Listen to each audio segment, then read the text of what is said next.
This inaugural GSI forum invites global authorities in various fields to discuss the challenges that we are facing with coronavirus and to predict and prepare for the post-coronavirus era. Our forum is now broadcast through YouTube, National Public TV, and Naver TV.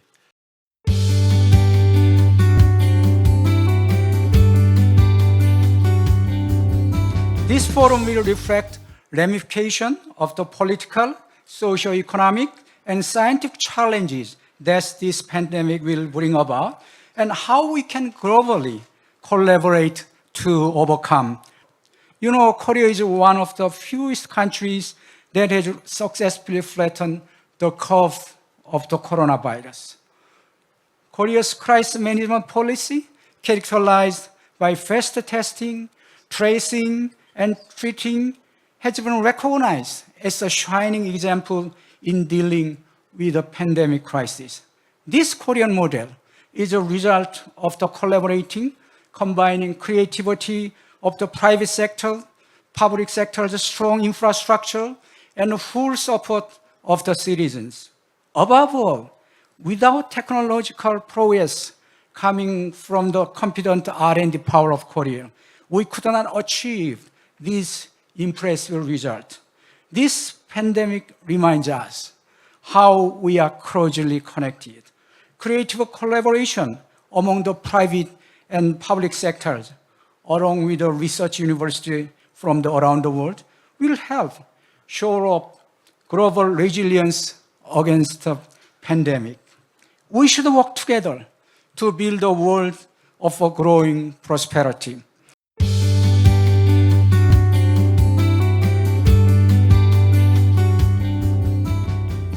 Greetings, participants of the Global Strategy Institute International Forum 2020, and thank you, renowned scholars from all over the world, for joining today's forum. I want to thank the President of KAIST, Sung-Cheol Shin, and the President of KTB, Kyung-Hwan Sung, as well as everyone else who made this event possible. Humanity now faces a common crisis, COVID-19.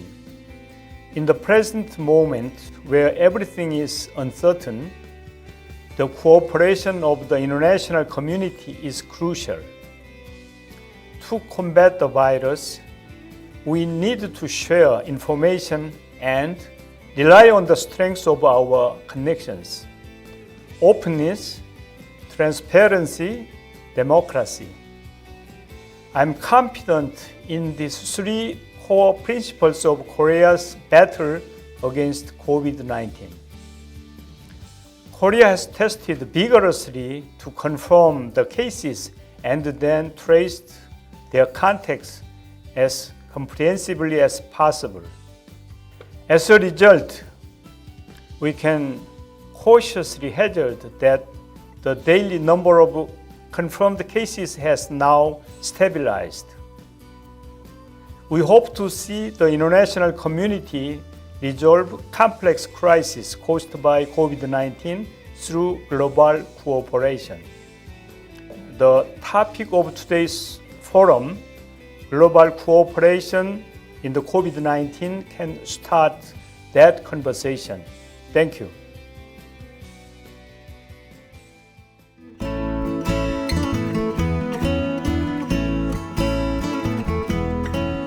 What have we learned to date from the COVID-19 crisis? First and foremost, that we are all part of the same human tapestry, that our very existence, no matter where we live, no matter what we do, COVID-19 is very different. It is here. It affects us all, regardless of nationality and social strata. It affects our economies and financial security everywhere, instantly and very painfully. Traditional barriers between disciplines, institutions, universities and hospitals, and industry were instantly removed in the face of a common enemy, a common target. This little vicious virus has pushed us all out of our comfort zone into new territory where bold moves are made possible.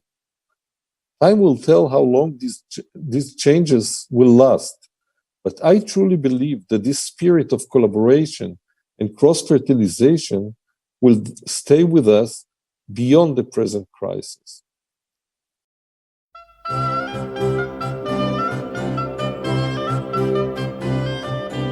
I'd like to concentrate my remarks on three areas. First is the area of medicine and healthcare.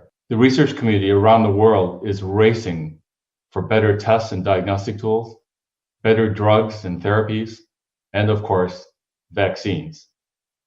And what is so important is that today, artificial intelligence and machine learning, coupled with the availability of massive computing power, enables new approaches to drug discovery and vaccine discovery and development that weren't feasible even just 5 years ago.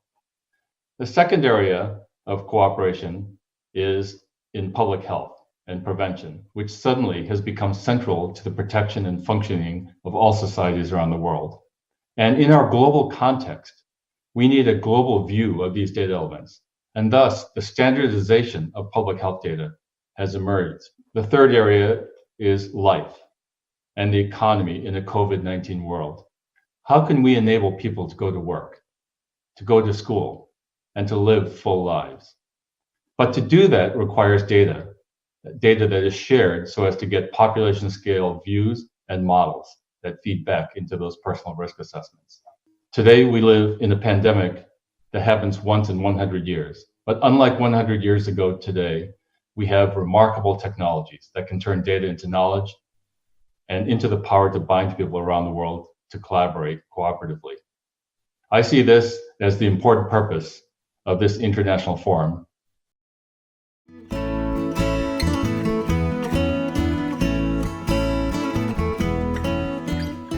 That the number of constituents and subject matters that need to be coinciding in support of an efficient response are more than one organization can mobilize alone. Our action is about coordination of business, multi-stakeholder collaboration at scale and speed. The forum has launched the COVID Action Platform, which is a unique coalition to address the crisis with three main priorities. The first one is to galvanize the global business community for collective action, making sure this business is going to feel as one community, with a second goal that is to protect livelihoods and facilitate business continuity. And last but not least, we have solicited our constituents to actually mobilize cooperation and business support in response to the crisis. Because we know, ultimately, the end of the crisis will need a vaccine. When we are used to developing vaccines in decades, where we see that the best timelines are in number of years, let's say 18 months to 2 years, what would this take to actually develop a vaccine in 8 months or 10 months? It would take a radical transformation of the discovery process, bold new approaches. In a way, those moments in time have never been more important for collaboration. It's very important in the field of science and technology, and I wish that the forum that is going to continue in the next hours will duly address the opportunities ahead of us.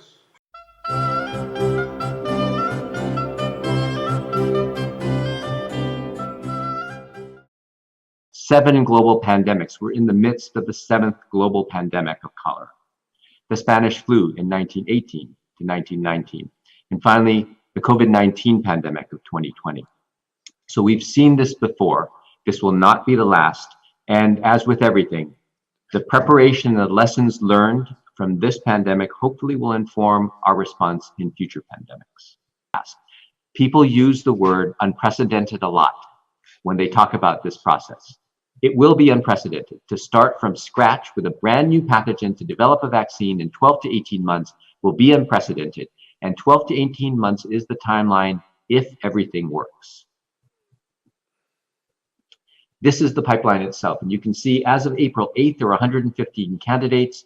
78 are actively being pursued. There was not enough information on the remainder. The vast majority of them are preclinical, that is, not yet in humans. A new form of introducing the DNA into human volunteers called electroporation. What you can see here is the high-level design of that study, which hopefully will start in June. We will all need to participate to find a global solution to a global pandemic. And we can't ignore that this problem will exist both in high-income countries and, very importantly, in middle-income and low-income countries. So as we think about a vaccine solution and made available to countries around the world, we are all at this point driven by the urgency of a world at risk. And I think that working together is going to be the key to helping us escape from the COVID-19 pandemic. Thank you.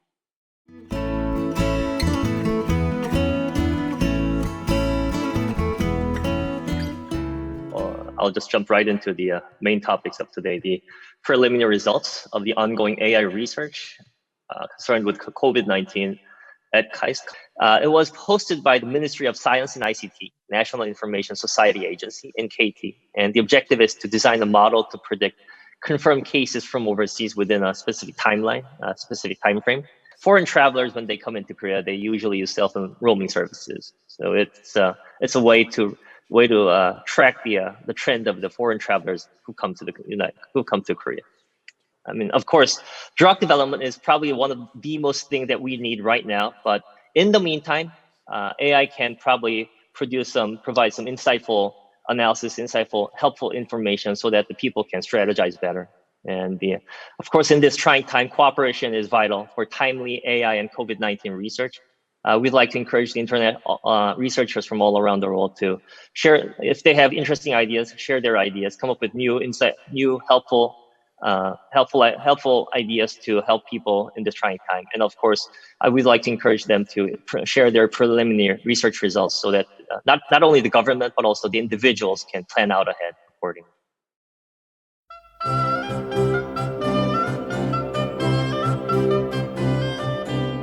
When we try to understand the current crisis, we are always looking on the past to inform us on analogous situation. Whether it's the Spanish flu, which is obviously a lot of us talk about, or in dealing with a crisis, we are looking at the financial crisis or the Asia crisis. But in fact, every crisis is unique. What's going to happen after that? Will we go back to the old normal? My key thesis that I would like to share with you today is that we should not go back to this normal. And we will not go back to this normal. We will go to a new normal, and I will show that to thrive in this new normal, we need to become data-driven. So COVID-19 has been a huge experiment that disrupts our habits requiring physical presence. We all know, of course, the negative effects, but I would like to show that beyond the adversity, there's also opportunity.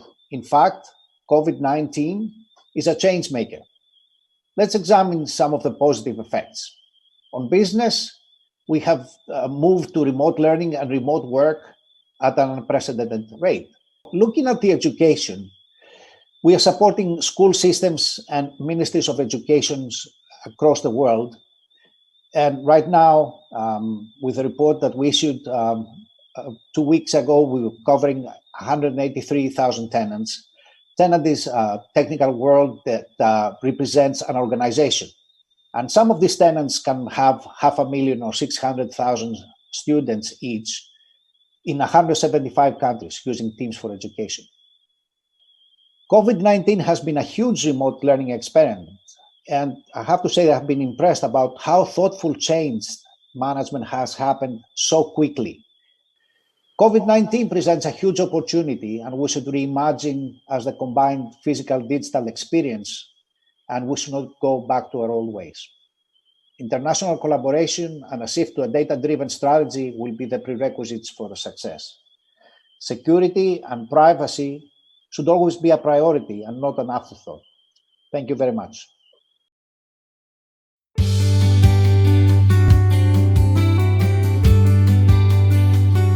I will talk about Korea's experience in disease prevention and response.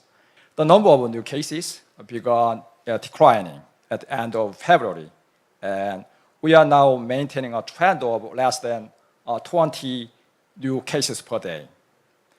This was made possible due to several factors, include the use of self-diagnosis and self-quarantine applications based on ICT, epidemiological tracking of infected patients also using ICT, and implementation of living and treatment support center for mild cases. Korea is working hard to develop new means for overcoming the COVID-19 crisis through the use of technology. For example, in the biotechnology sector, the government has provided support for development for testing kits and research on treatment. International cooperation is absolutely crucial in fight against the COVID-19 pandemic, as well as the world responses in the post-COVID-19 era. Korea has strongly emphasized the importance of working with other nations in early stage of our COVID-19 response.